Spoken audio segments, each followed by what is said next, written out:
tomanya munange oyinza okuba nga olinayo akagambo k'omugenzi ngoyagala otubuulira banaye munebalize nnyo omukyalo ono twebale nnyo. Njagala kwebaza Katonda olwa mutabani wange Denisi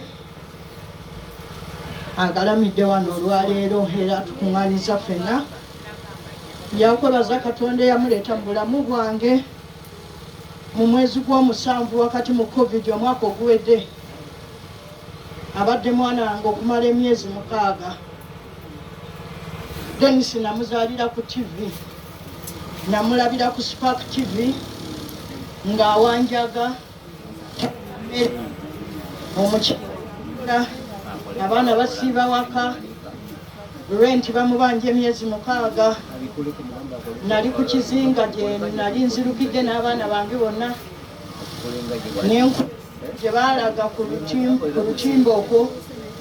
Denisi n'agikwata ngenda kulinnya eryato enkya nzije nkulabe leero ojja ewuwo. Denisi nalinnya eryato okuva ewa kizinga Nsazi gye nsibuka ne ntuuka waka Entebbe ne nkolayo shopping entonotono ne ngenda. Naye bwe natuuka wali Denisi nalaba nti emmere si kyekyali ekye. Entuuka nebaza Katonda nti yali amaze okumufunira omuntu rent ow'emyezi 6. Nenze ekizibu kye nasanga ye Denisi okugamba nti n'emmere bagireeta nga nnungi agyagala nga n'appetite agirina naye tayagala kulya kubanga eba nzibu. Mmwe bw'oba okyali mulamu olwaleero teweebaza Katonda nti osobola n'okugenda mu ttooyi n'ositama mu pit latrine. Naye omanyi kyekitegeeza nga Denisi bw'abadde okugamba nti sitama mu kaabuyonjo eyalukale ey'abapangisa. Va ku kaabuyonjo eriyo ng'eriyo kanti mulimu eka ba famire, naye kaabuyonjo eri awo y'abapangisa bonna mu buzigo bwonna. Natunuulira Denisi ne ntandika okuba akafaananyi asitama y'atya ne ndaba obuzibu. Nadda awaka nga sirina kye mugambye, naye olwadda awaka natandika kukola pulaani wa wensengulira Denisi. Ninga nti ekisooka ye Denisi njamusa mwezi mu kuzina obulumu bwenteekamu abazungu bange abayizi nga bazze kaliko n'ettooyi yaako yakutuula. Ate abaana ne ntandika okulinoveetinga rooms eziri awo n'oziteeka mu toilet n'ebinaabiro tonotono mu ngeri yange entono gye nali nsobola. Ne ngamba Denisi nti njagala ojja awaka olabe bwe njagala okuteeka osooka olageko maama muwala wange naye bw'anaaba comfortable musenguke kubanga muli omuntu omu. Denisi yatuuka era bw'atuuka awaka ne mulambuza buli wamu n'asanyuka nnyo n'akuba ebifaananyi n'addayo ne bampeereza message ng'alina omukyala amaze ogisheyalinga kati ekyaddirira kutegeka kumusengula. Era ne muga nti sijja kujja eno mmotoka wabula funeyo emmotoka gy'omanyi tugisasulire eno. N'afuna emmotoka mu mwezi gw'omunaana nga gutandika. Denisi n'ajjeeko ewange n'afuuka omwana wange. Ne mugamba nti naye nze nina obudde butono ndi mutambuze ng'ogyeko okubeera ku bizinga gye navudde. Nina projects nnyingi mbeera eggulu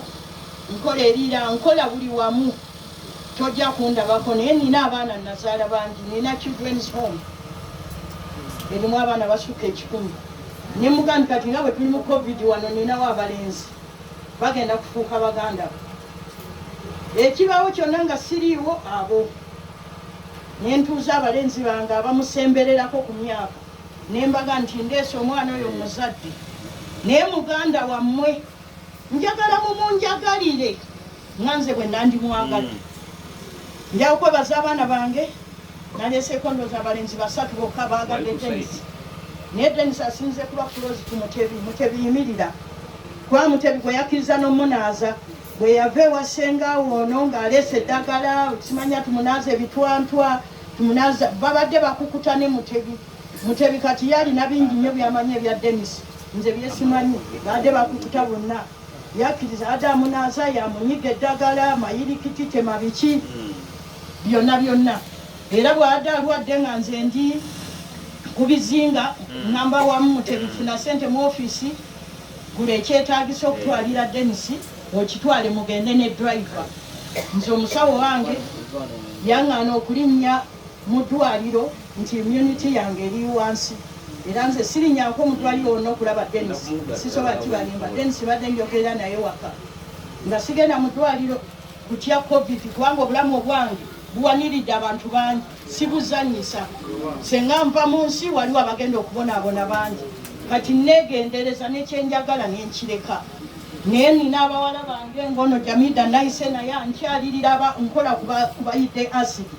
waba wayidde acid ono mugamba nti situka waliwo gobokeza acid yangu ekiruddu zuula kyeyeetaaga tukikoleko agenda n'alaba n'abalwadde abalala n'aba AIDS nga babawadde ebitanda Mutebi yabadde avunanyizibwa okulambula Dennis amulambudde mbebaza abaana bange sikitwalako granted njagala okwebaza taata wa Dennis naye mutawanyiza nnyo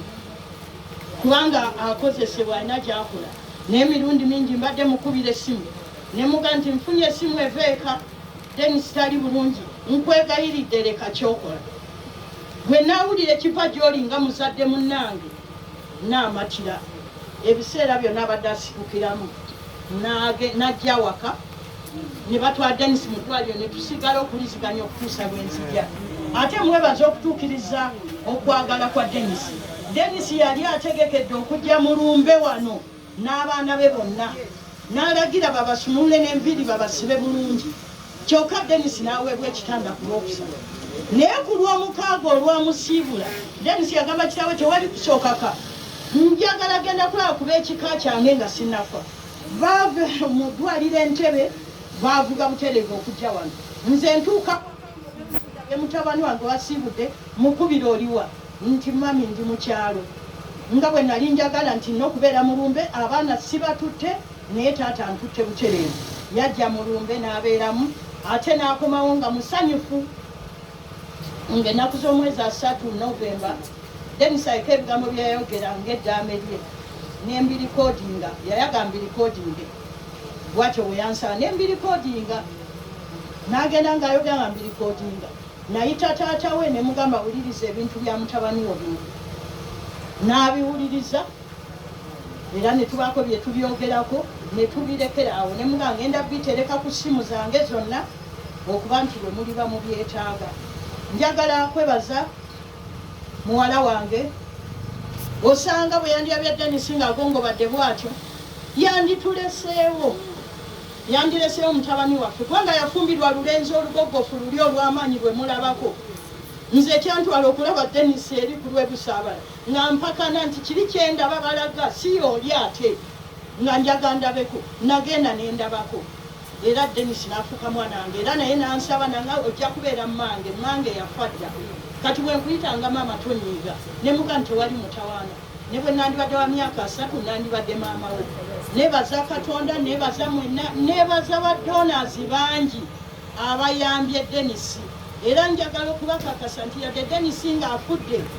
tujja kusigala nga tuli wamu n'abaana be waliwo bwedda ndi ku ssimu wano lwa nsonga nti waliwo ab'SB4 abagenda okujja nga jjo baza waka ne bandaba nga nakatuuka okuva ku kizinga ne bangamba nti bagoba empapulo okumaliriza ebya puloti eyatuweebwa omukyala ali e Bungereza nga ya Dennis nembaga nti Dennis yadde afudde abaana ba Dennis bakola ki webali nze nja kuyigga sente ezizimba ki ennyumba y'abaana ba Dennis obwedda njogera nabo bakati batusemasako babanate okutukaano naye nga baga bajja n'ebipapula ebisooka ebituwa obuyinza okutandika okuzimbako naye yatuwa epuloti eyo ali e London ekyapa ajja kujja nakyo mu Disemba yali yagenda nakyo naye bwe yalaba pulogulamu ku TV yasalawo nti ako kapuloti kankawaani